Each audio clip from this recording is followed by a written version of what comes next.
네, 한 주간 재계 수장들의 일거수일투족을 들여다보는 CEO 풍향계 시간입니다. 경영 복귀설이 나도는 김승현 한화그룹 회장.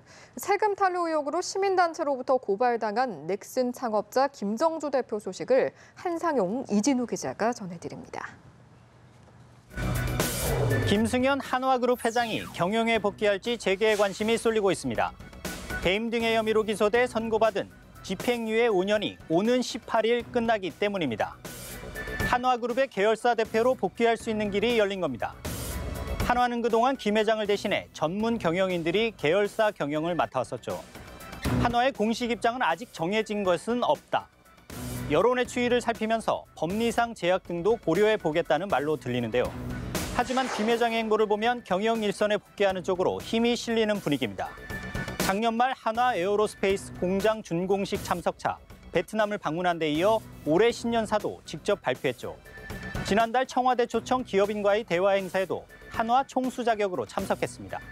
대외 활동에 문제가 없다는 걸 보여주는 행보일 수 있는데요. 하지만 재계 올드보이의 귀환이 이뤄지는 게 아니냐는 말이 나올지도 모르겠습니다. 국내 대표 게임 회사 넥슨의 창업자인 김정주 NSC 대표. 넥슨 매각설이 터져나온 이후에 마음 편할 날이 없습니다. 이번엔 조세 포탈 의혹으로 시민단체로부터 검찰에 고발당했습니다. 넥슨의 조세 포탈 의혹 액수가 1조 5천억 원을 넘었다는 게 투기자본감시센터의 주장인데요. 해외에 페이퍼 컴퍼니를 만들어 위장 거래를 하고 분식 회계 등을 통해서 법인세와 소득세를 탈루했다는 겁니다. 넥슨은 전혀 사실 무근으로 터무니없는 내용이라고 반박했지만 김 대표 입장으로선 넥슨 매각을 앞두고 예상치 못한 변수를 만나게 된 셈입니다. 시가총액이 약 13조 원에 달하는 넥슨은 작년 1조 원에 육박하는 영업이익을 내면서 사상 최대 실적을 냈었죠. 매각을 앞두고 기업의 가치는 올라갈 것 같지만 공짜 주식 논란에 이어 이번 고발 조치에 이미지 타격도 어느 정도 불가피할 것으로 보입니다. 보통 우리나라의 CEO라면 노동 담당 실무진을 통해서 그것도 아니면 서면 통보했을 것 같은데요. 동영상 메시지로 르노 삼성 노조를 겨냥해 경고장을 보낸 CEO입니다. 로스 모저스 르노그룹 제조총괄 부회장입니다. 음성은 없지만 자막으로 나온 영상을 한번 보시죠. 파업이 여러 차례 진행되는 어려운 환경에서는 지속적으로 과제를 해결하는 것이 불가능하다. 파업이 계속되면 후속 물량 논의가 어렵다고 경고한 것으로 해석됩니다. 노조는 기본급 인상을 요구하며 작년부터 28번의 부분 파업을 벌여왔었죠. 그러다 모저스 부회장의 경고성 메시지를 듣고 나서는 총파업 카드도 검토하겠다는 강경 입장을 내놨습니다. 노조 4층 모두 앞으로 상대방이 어떻게 나오는지 보면서 대응 수위를 조절할 것으로 보입니다. 하지만 분명한 사실 하나는 우리나라는 물론 글로벌 자동차 업계의 위기감이 커지는 이 시점에 물불 가리지 않는 전면전은 누구에게도 도움이 안 될 수 있다는 겁니다.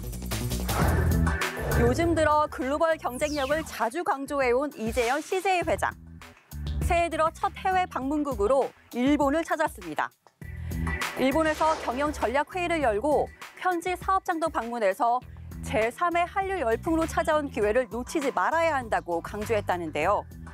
이 회장은 작년 12월에도 미국 로스앤젤레스에서 경영 전략 회의를 했었습니다. 그땐 CJ의 궁극적 지향점은 글로벌 넘버원 생활 문화 기업이라고 말하기도 했습니다. 굴지의 대기업을 이끌면서 사업 영역을 국내에 한정하지 않고 세계로 확대하는 전략은 생존을 위해 반드시 필요하겠죠. 하지만 일각에선 잦은 해외 출장에 의심의 눈초리도 나오고 있습니다. 이 회장은 4년 전 세금 포탈 등의 혐의로 징역형을 살다가 건강 악화로 형 집행정지 등을 반복한 끝에 특별 사면으로 풀려났었죠. 이젠 외국 사업장 점검을 직접 할 정도로 건강이 많이 회복된 듯 보입니다. 규제 1번지로 꼽히는 국회의 부지에 수소차 충전소가 설치됩니다. 세계 최초라는 타이틀도 붙었는데요. 하지만 규제 혁신에 물꼬만 텄을 뿐 넘어야 할 산은 많습니다. 첫걸음으로 끝나지 않게 많은 관심과 협력이 필요해 보입니다. 이번 주 CEO 풍량계는 여기까지입니다.